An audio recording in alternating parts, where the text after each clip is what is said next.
এই ভিডিওতে আমরা যেটা দেখবো সেটা হচ্ছে আমার এখানে প্রোডাক্ট নেম রয়েছে, এখানে রয়েছে কোড। এই কোডটা হচ্ছে আমার রিভার্স হবে।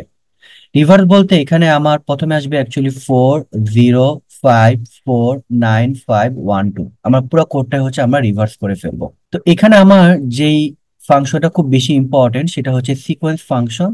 এবং সিকোয়েন্স ফাংশনটা অ্যাকচুয়ালি প্রথম থেকে শুরু হবে না, শুরু হবে লাস্ট থেকে, হচ্ছে আমার প্রথম দিকে যাবে। আমরা প্রথম থেকে শেষের দিকে যাব না।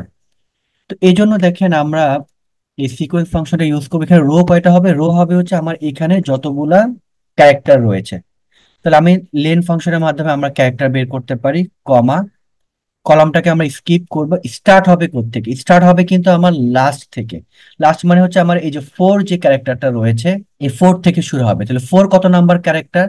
তার মানে হচ্ছে আমরা আবার লেন ফাংশনটা ইউজ করব। লেন ফাংশনটার মাধ্যমে আমরা বের করতে পারবো অ্যাকচুয়ালি ফোর হচ্ছে কত নাম্বার ক্যারেক্টার। তাহলে আমরা লেন লিখে আবার হচ্ছে আমার এই সেলটাকে সিলেক্ট করি, আমার ব্র্যাকেট ক্লোজ, কমা। এবং এটা কিন্তু হবে হচ্ছে আপনার -1। কেন?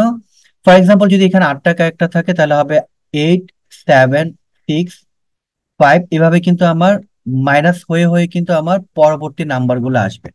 এখন যদি আমি ব্র্যাকেট ক্লোজ করে এন্টার দিয়ে দিই, দেখেন এখানে 8 7 6 এই নাম্বার গুলো হচ্ছে চলে আসছে। আমরা এই ফাংশনটাই ইউজ করব। এখন আমরা যেহেতু একটা নতুন অ্যারে ক্রিয়েট করব, এই আমার যে অ্যারেটা রয়েছে এটাকে আমি হচ্ছে নতুন ভাবে তৈরি করব। এই জন্য আমরা যে ফাংশনটা ইউজ করব সেটা হচ্ছে আমার ম্যাপ ফাংশনটা। আমার অ্যারে কোনটা? অ্যারে হচ্ছে আমার এই রেঞ্জটা, কমা আমরা ল্যামডা নিয়ে আসব। এখানে আমার এই যে আমার রেঞ্জ, এই রেঞ্জের হচ্ছে আমরা একটা নাম সিলেক্ট করব, সেজন্য আমি দিলাম হচ্ছে এক্স। তাহলে এখন আমার ফাংশনটা ক্যালকুলেশনটা কি হবে? ক্যালকুলেশনটা হবে হচ্ছে আমার মিড ফাংশন। কেন মিড ফাংশন? কারণ আমি প্রত্যেকটা লেটার আলাদা আলাদা করে হচ্ছে বের করব, কিন্তু আমি শুরু করব পিছন থেকে, লাস্ট থেকে হচ্ছে আমি শুরু করব। তাহলে টেক্সট কোনটা হবে? টেক্সট হবে ওই যে আমার এক্স, যেটা আমরা রেঞ্জটা সিলেক্ট করেছি। স্টার্ট নাম্বার কত হবে? স্টার্ট নাম্বার হবে কিন্তু আমি যেটা বললাম আমরা সিকোয়েন্স ফাংশনটা শুরু করব, এবং যেটা লাস্ট থেকে শুরু করবে। তাহলে আমরা সিকোয়েন্স ফাংশনটা নেই। এখানে রো কয়টা হবে? রো হবে লেন দিয়ে আমার যতগুলো ক্যারেক্টার রয়েছে ওই রেঞ্জের মধ্যে, ওই সেলটার মধ্যে, কমা আমি কলামটাকে স্কিপ করব। স্টার্ট হবে থেকে? স্টার্ট হবে হচ্ছে আমি যেটা বলেছি পিছন থেকে, যেহেতু শুরু হবে, যদি 8টা ক্যারেক্টার থাকে তাহলে 8 থেকে শুরু হবে। তাহলে আবার হচ্ছে আমার লেন ফাংশন, এটা আমরা এক্স দিব, কমা। এবং স্টেপ হবে হচ্ছে -1, কারণ 8 এর পর 7, 7 এর পর 6, যেটা আমরা একটু আগে দেখেছি। এখন ব্র্যাকেট ক্লোজ করে দিব। তাহলে আমার নাম্বার ক্যারেক্টার কতগুলো করে নিব? আমরা একটা করে নিব, ব্র্যাকেট ক্লোজ। এবং আমার যে নাম্বার গুলো আসবে, যেমন আমার আসবে হচ্ছে 505549, এগুলো আমার কিন্তু ভিন্ন ভিন্ন কিসে যাবে?